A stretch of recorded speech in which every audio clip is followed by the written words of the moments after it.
Mes chers compatriotes, depuis des années, un même sentiment vous étreint, vous oppresse, vous hante.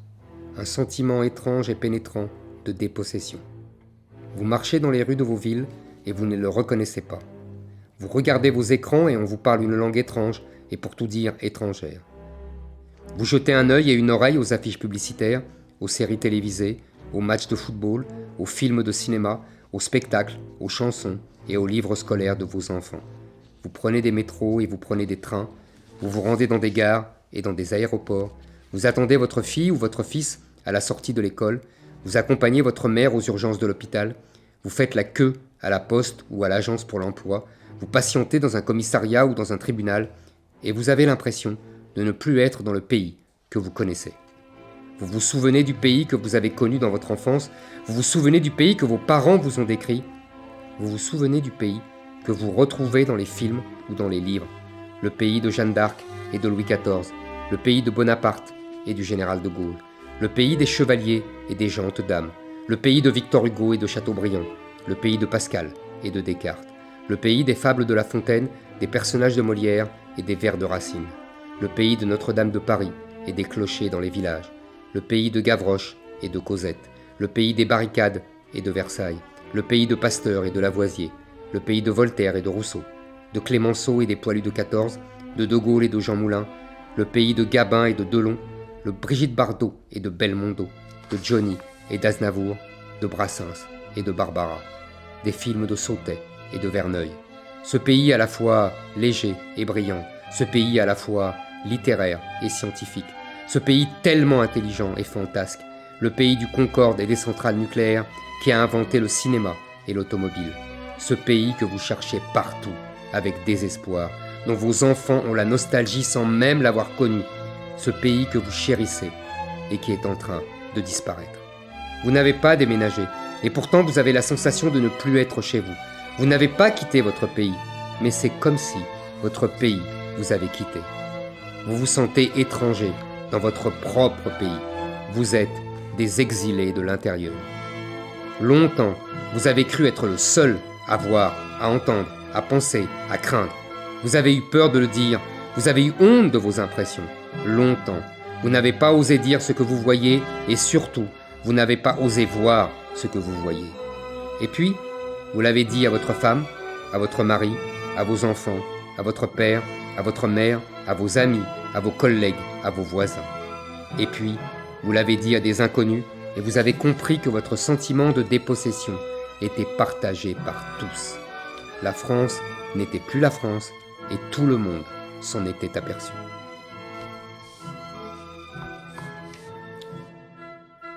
Bien sûr, on vous a méprisé. Les puissants, les élites, les bien-pensants, les journalistes, les politiciens, les universitaires, les sociologues, les syndicalistes, les autorités religieuses vous disaient que tout cela était un leurre, que tout cela était faux, que tout cela était mal.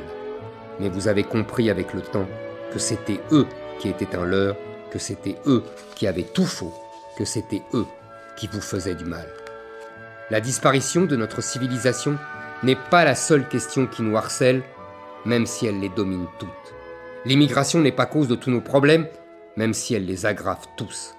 La tiers-mondisation de notre pays et de notre peuple l'appauvrit autant qu'elle le disloque, le ruine autant qu'elle le tourmente. C'est pourquoi vous avez souvent du mal à finir vos fins de mois. C'est pourquoi nous devons réindustrialiser la France. C'est pourquoi nous devons rééquilibrer notre balance commerciale, réduire notre dette qui grossit, ramener en France nos entreprises qui ont déménagé, redonner du travail à nos chômeurs. C'est pourquoi nous devons protéger nos trésors technologiques et cesser de les brader aux étrangers. C'est pourquoi nous devons permettre à nos petites entreprises de vivre et de grandir et d'être transmises de génération en génération. C'est pourquoi nous devons préserver notre patrimoine architectural, culturel et naturel. C'est pourquoi nous devons restaurer notre école républicaine, son excellence et son culte du mérite et cesser de livrer nos enfants aux expériences égalitaristes des pédagogistes et des docteurs folamour, des théories du genre et de l'islamo-gauchisme. C'est pourquoi nous devons reconquérir notre souveraineté abandonnée aux technocrates et aux juges européens qui ont dépouillé le peuple français de sa capacité à décider de son sort au nom des chimères d'une Europe qui ne sera jamais une nation. Oui, nous devons rendre le pouvoir au peuple, le reprendre aux minorités qui ne cessent de tyranniser la majorité et aux juges qui substituent leur férule juridique au gouvernement du peuple, par le peuple, pour le peuple. Depuis des décennies, nos gouvernants de droite comme de gauche nous ont conduits sur ce chemin funeste du déclin et de la décadence. Droite ou gauche, ils vous ont menti, vous ont dissimulé la gravité de notre déclassement, ils vous ont caché la réalité de notre remplacement. Vous me connaissez depuis des années. Vous savez ce que je dis, ce que je diagnostique, ce que j'annonce. Je me suis longtemps contenté du rôle de journaliste, d'écrivain, de Cassandre, de lanceur d'alerte. Je croyais alors qu'un politicien allait s'emparer du flambeau que je lui transmettais. Je me disais, à chacun son métier, à chacun son rôle, à chacun son combat. Je suis revenu de cette illusion. Comme vous, je n'ai plus confiance. Comme vous, j'ai décidé de prendre notre destin en main. J'ai compris qu'aucun politicien n'aurait le courage de sauver le pays du destin tragique qui l'attendait. J'ai compris que tous ces prétendus compétents étaient surtout des impuissants. Que le président Macron, qui s'était présenté comme un homme neuf, était en vérité la synthèse de ses deux prédécesseurs en pire.